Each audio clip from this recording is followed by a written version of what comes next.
আর মাত্র একটা দিন, রাত পেরোলেই রাজ্য বাজেট। ৮ থেকে ৮০ না হলেও এই মুহূর্তে আপামর পশ্চিমবঙ্গবাসী উদ্গ্রীব হয়ে প্রহর গুনছে কখন আসবে সেই মহেন্দ্রক্ষণ। আগামীকাল বিকেল ৪টের সময় পেশ হতে চলেছে এ রাজ্যের রাজ্য বাজেট। কি থাকতে পারে সেই বাজেটে তা নিয়ে গত কয়েকদিন ধরে রীতিমতো জল্পনা কল্পনা চলছে রাজ্যের বিভিন্ন মানুষদের মধ্যে। বিশেষত যে সকল চাকরিজীবী মানুষরা রয়েছেন তাদের সকলেরই চিন্তা যে ডিএ কি আদৌ বাড়বে, বাড়লে কত পরিমাণ বাড়বে, লক্ষ্মীর ভাণ্ডারের টাকা কি বাড়বে, আর কি কি সুবিধা পাবে মধ্যবিত্ত চাকরিজীবী সমাজ, নতুন কোনো নিয়োগের ঘোষণা কি আগামীকাল করা হবে, চা শিল্প বা চপ শিল্প ছেড়ে অন্য কোনো রোজগারের রাস্তা কি দেখবে এ রাজ্যের শিক্ষিত বেকার যুবক যুবতী সম্প্রদায়। তথ্যবিজ্ঞ মহল থেকে যেটুকুনি খবর পাওয়া যাচ্ছে তাতে আগামীকাল রাজ্য বাজেটের একটা বিরাট পরিমাণ টাকা কিন্তু বরাদ্দ হতে চলেছে গ্রাম উন্নয়নের ক্ষেত্রে। 2021 সালের বিধানসভা নির্বাচনে বিজেপি এ রাজ্যে লেজে গোবরে পরাজিত হওয়ার পর কেন্দ্রের তরফ থেকে রাজ্যের বরাদ্দ টাকার একটা বড় অংশই কিন্তু বন্ধ হয়ে গিয়েছে। কিন্তু তা সত্ত্বেও রাজ্য সরকার বিভিন্ন গ্রাম উন্নয়নমূলক প্রকল্প যেগুলি রয়েছে, যেমন আবাস যোজনা, পথশ্রী ইত্যাদি ক্ষেত্রে নিজ দায়িত্বে কিন্তু প্রচুর পরিমাণে অর্থ বরাদ্দ করেছে এবং তার সুফলও তারা পেয়েছে গত 2024-এর লোকসভা ভোটের ক্ষেত্রে। কাজেই আগামী আসন্ন যে বিধানসভা ভোট রয়েছে আগামী বছর, সেই ভোটের কথা মাথায় রেখেই আবারও যে একটা বিপুল পরিমাণ টাকা এই গ্রাম উন্নয়নের ক্ষেত্রে বরাদ্দ হতে চলেছে সে কথা বলাই বাহুল্য।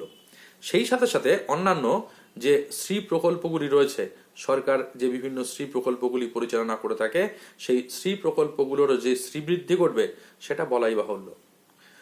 নতুন নিয়োগ এবং বেতন প্রসঙ্গে বলতে পারি যে অঙ্গনওয়াড়ি কর্মী, প্যারা টিচার, শিক্ষাবন্ধু এদের জন্য ভালো খবর আসতে চলেছে বলে জানা যাচ্ছে।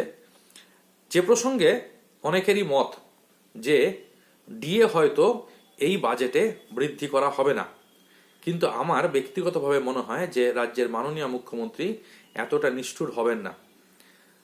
মোটামুটি 3 থেকে 4% পর্যন্ত ডিএ বৃদ্ধির আশা আমরা করতেই পারি, যদিও মন তার থেকে আরো অনেক বেশি চায়, কিন্তু আপাতত এইটুকুনি ডিএ নিয়েই আমাদেরকে সন্তুষ্ট হয়তো থাকতে হবে।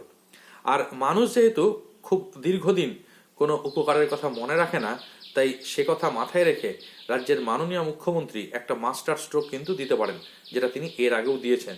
হয়তো এমন হতে পারে যে বছরের শেষে বড়দিনের উপহার হিসেবে তিনি আরও এক কিস্তি ডিএ বাড়িয়ে দিতে পারেন, এবং যদি তিনি সেটা বাড়িয়ে দেন তাহলে আগামী বিধানসভা ভোটে তার জয়ের মার্জিন বাড়বে, বই কমবে না।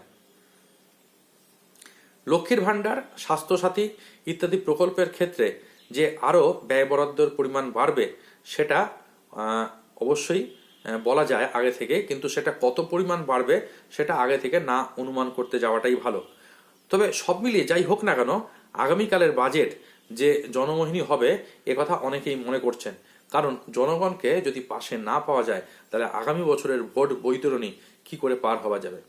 তাই আগামীকালের বাজেট কেমন হবে তা আমাদের সবারই অবশ্যই সেদিকে লক্ষ্য থাকবে, কিন্তু বাজেটে বেশ কিছু ক্ষেত্রে কিন্তু মধ্যবিত্ত সম্প্রদায় যথেষ্ট সুবিধা পাবে বলেই কিন্তু তথ্যবিজ্ঞ মহল থেকে আমরা জানতে পারছি। বাজেট সম্পর্কে আপনাদের মতামত কি, কেমন হতে চলেছে আগামীকালের বাজেট, সে সম্পর্কে অবশ্যই নিচে কিন্তু কমেন্ট বক্সে কমেন্ট করে জানাবেন। তবে অবশ্যই কিন্তু এটা মাথায় রাখবেন যে আপনার বক্তব্য যেন শালীনতার সীমা কখনোই অতিক্রম না করে যায়। ভালো থাকুন সকলে, সুস্থ থাকুন।